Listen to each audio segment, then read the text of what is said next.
I'm here at Bop in Dallas, Texas, and I heard that they do a really smart fusion of American and Korean flavors. This restaurant takes things like Texas barbecue and Southern cooking and presents it all as these traditional Korean dishes.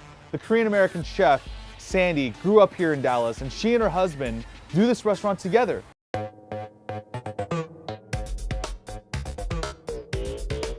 Tell me about this place and how you guys are using Korean flavors and presenting Korean dishes in a new way. The reason for doing that was to see how much we could push the envelope of being authentic Korean. So we make our kimchi in-house, we stew it for kimchi jjigae, we do a lot of kimchi bokkeumbap and things like that. You're gonna do possam, but you guys give it a little kind of Dallas twist. What do you do?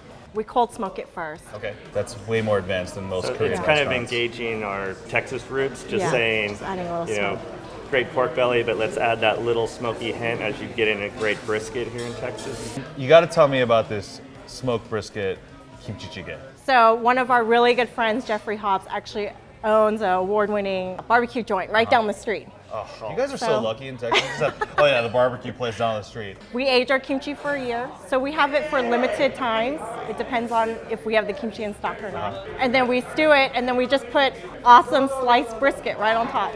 I have to order it, number one. Number two, that it's a freaking genius. I've never seen anything like that. And I think it's totally gonna work.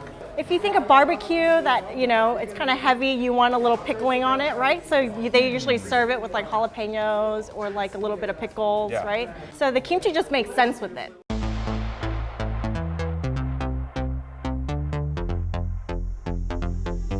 I'm gonna have fries with chopsticks. That's where we're at right now. Egg. I've had a lot of loaded fries before. This is really wonderful. The cheokbokum, you know, the way that she stews the pork, that is really authentic. That is like true Korean flavors. It's very peppery. Yes, I mean, you could call this pulled pork. Like if you were, you know, not familiar with Korean food at all, just be like, oh, it's just a bunch of, you know, gravy and pulled pork, pickled jalapenos. But as you're eating it, it's like, man, the pungence of the kimchi, that spice, and the sweet pulled pork. This is a Korean loaded fries.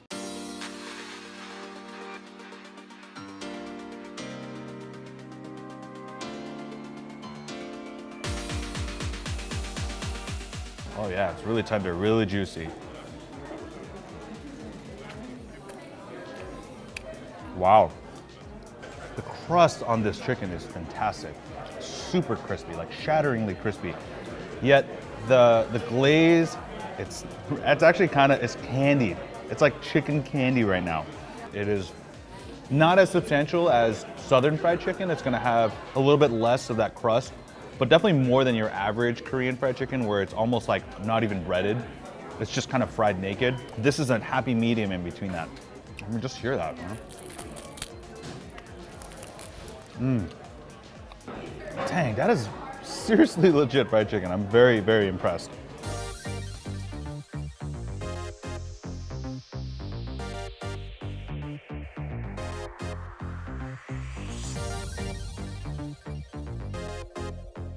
That's just lovely.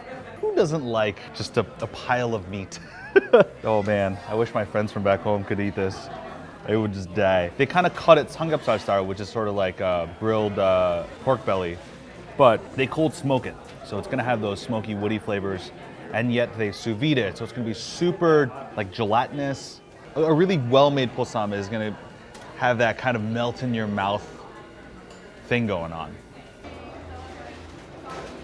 This straight up tastes like barbecue. It's amazing. This pork is really, really strongly flavored. They do not hold back. I love how the fat has really retained its structure.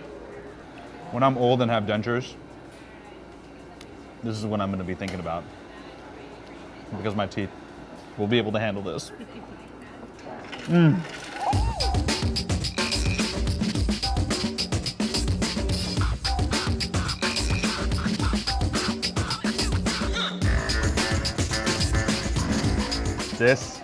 This is what I'm excited about.